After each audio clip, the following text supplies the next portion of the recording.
Quinta-feira chegando, fim de semana chegando, aquela folga prometida chegando.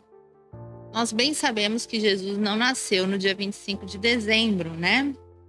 Mas é uma data que, enfim, escolheram para fazer essa comemoração. Claro que ela tem um cunho comercial muito grande, mas assim, nós sabemos que Jesus nasce dia após dia em nossas vidas, não é verdade? Através da sua palavra, através dos seus ensinamentos. E todos os dias são dias para comemorar o nascimento de Cristo, que se entregou por nós, que deu a vida por nós, que nos deu vida, a vida dele em abundância. E a gente está chegando agora no final do ano, chegando aí nas festividades natalinas, mas não vamos nos esquecer que devemos estudar a lição da escola sabatina.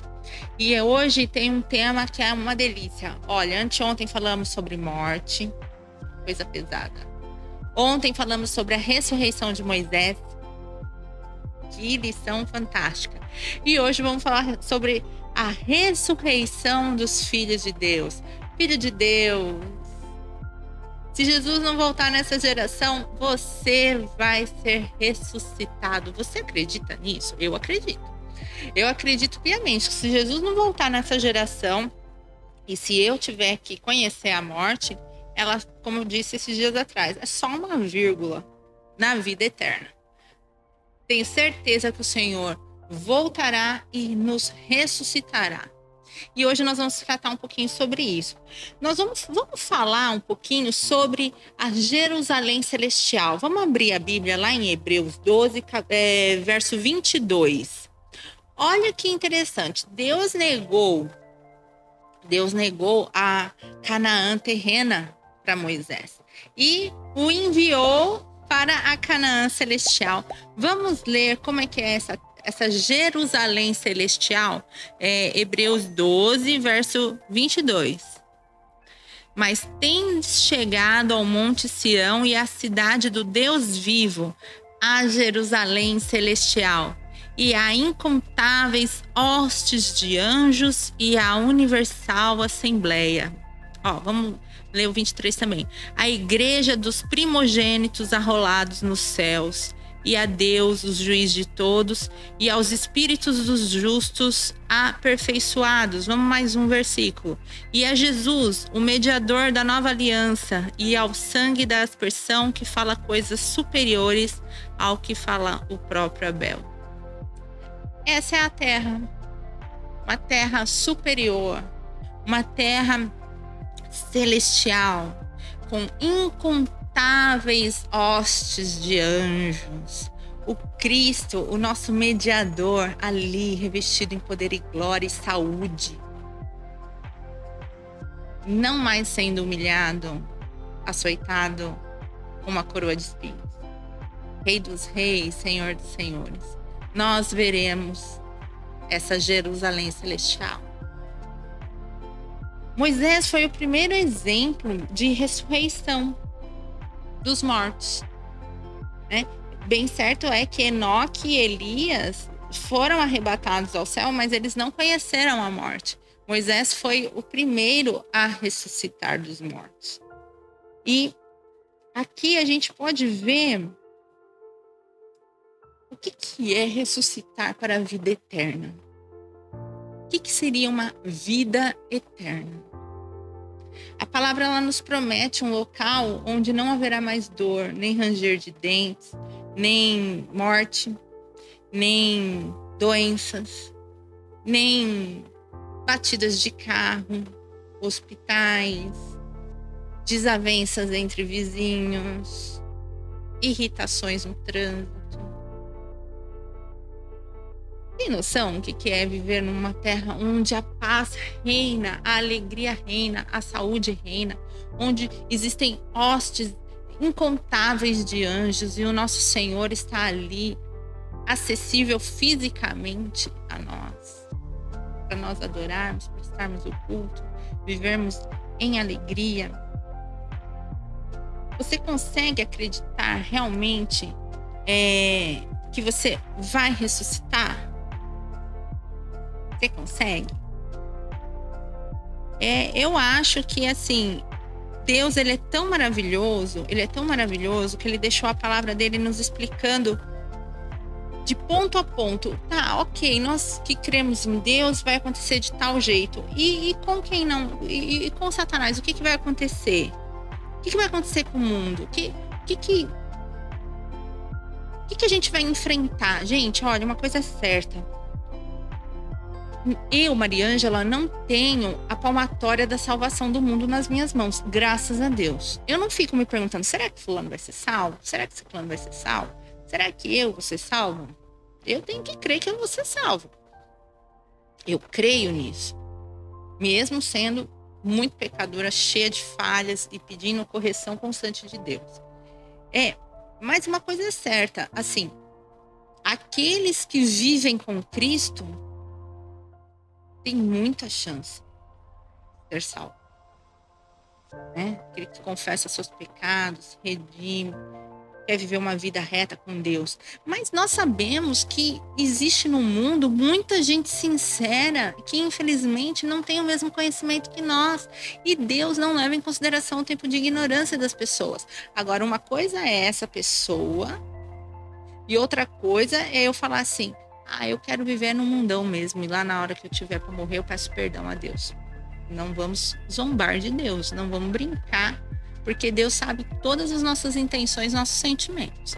Mas eu vou fazer uma leitura aqui, vamos lá em Apocalipse 20, abre sua Bíblia em Apocalipse 20 e vamos ver o que vai acontecer no final dos tempos. Nós cremos na vida eterna, nós cremos que estaremos com Cristo, mas também tem o lado B da história aqui, né? Vamos lá? Apocalipse 20, dos versos 7 ao 15. Quando, porém, se completarem os 1000 anos, Satanás será solto da sua prisão e sairá a seduzir as nações que há nos 4 cantos da terra, Gog e Magog, a fim de reuni-las para a peleja. O número dessas é como a areia do mar. Marcharam então pela superfície da terra e sitiaram o acampamento dos santos e a cidade querida.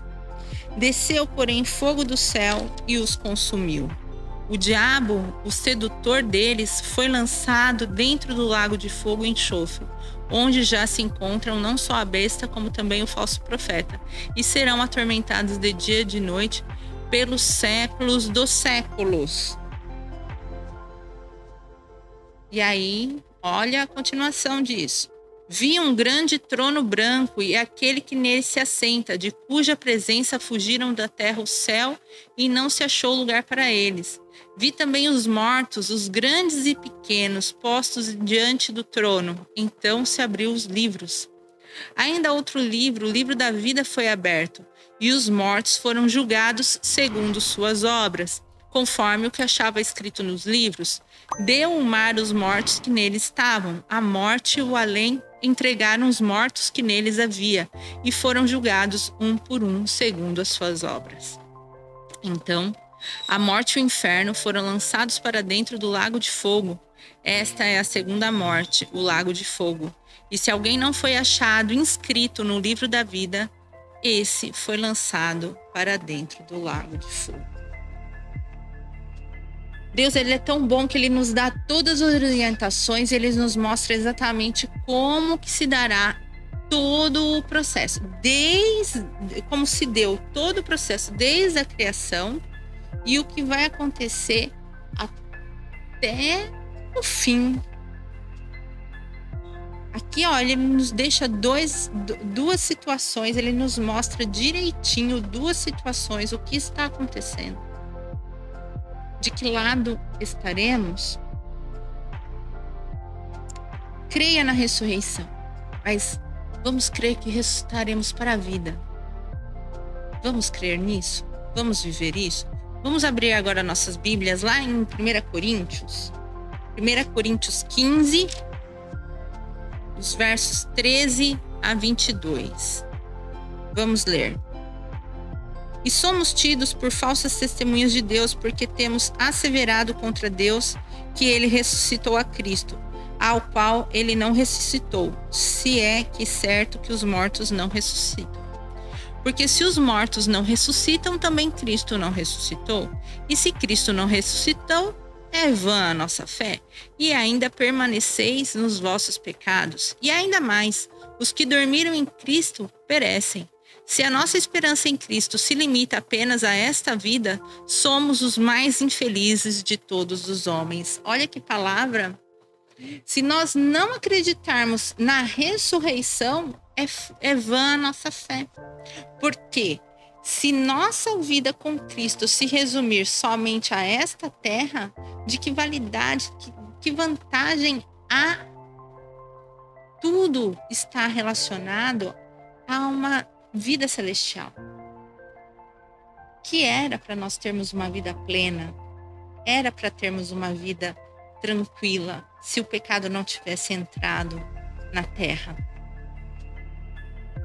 Então, entenda, assim como nos foi retirada a glória, a vida plena do Éden, ela também é só uma vírgula, assim como a morte é só uma vírgula para o que Deus ainda tem preparado de bom para nós. Creia na ressurreição. E eu já falei diversas vezes, ninguém é salvo pelas obras. As obras é só uma característica dos salvos. Busquemos a salvação em Cristo, no sangue dele diariamente. Queridos, acredite, nós ressuscitaremos para um novo momento, uma nova vida, onde teremos nossos corpos transformados. Nós deixaremos de ser corruptíveis e seremos incorruptíveis. O pecado não terá mais força nem domínio sobre nós. Que você deseje que esse seja o seu maior sonho, a sua maior vontade, e que você trabalhe para que sua vida seja renovada através da palavra e da vida de Cristo, para que juntos possamos estar na eternidade com o Senhor. Amém? Até amanhã.